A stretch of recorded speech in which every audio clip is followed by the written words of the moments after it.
Pimpinan KPK ungkap penuntasan perkara korupsi kerap terhambat perhitungan kerugian negara.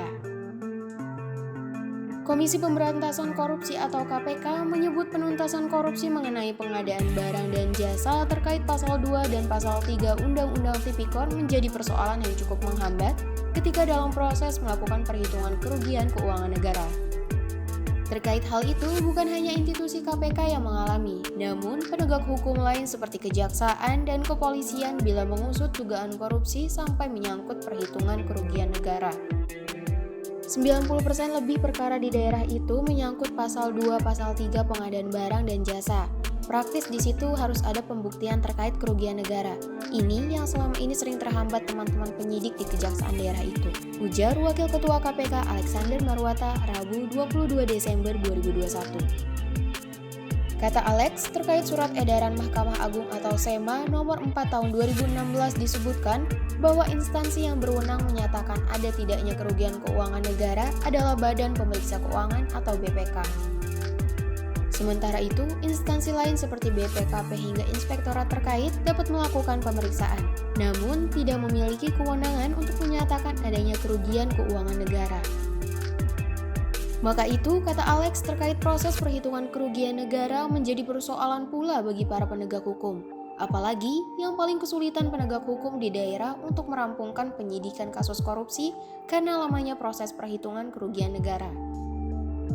Mengeluhkan lamanya audit meski mereka tidak hanya meminta BPK tapi lebih banyak sebetulnya BPKP.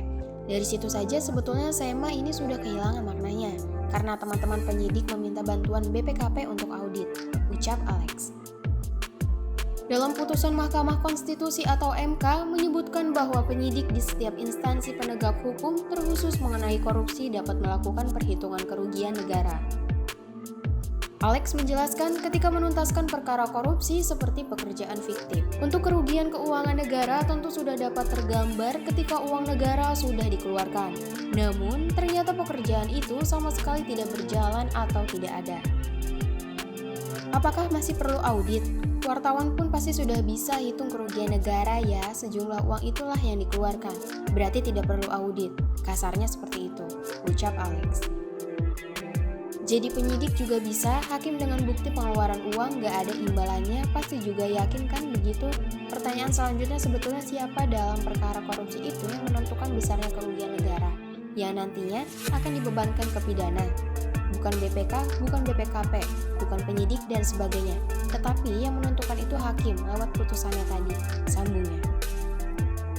Sehingga, hakim dalam putusannya itu dapat menyatakan kerugian negara serta pihak yang diputus untuk bertanggung jawab mengganti hilangnya uang negara. Sementara itu, untuk hasil audit tetap membantu hakim menjadi alat untuk menyatakan adanya kerugian negara. Apakah hasil audit itu mengikat? Oh tidak, hakim harus setuju dengan hasil audit. Ya kalau hakim mau setuju dengan hasil audit ya nggak masalah gitu kan. Tetapi itu tadi tidak harus terikat pada hasil audit. Karena hasil audit itu atau perhitungan kerugian negara itu hanya salah satu unsur dalam proses pembuktian perkara korupsi. Khususnya pasal 2 dan pasal 3, katanya menambahkan.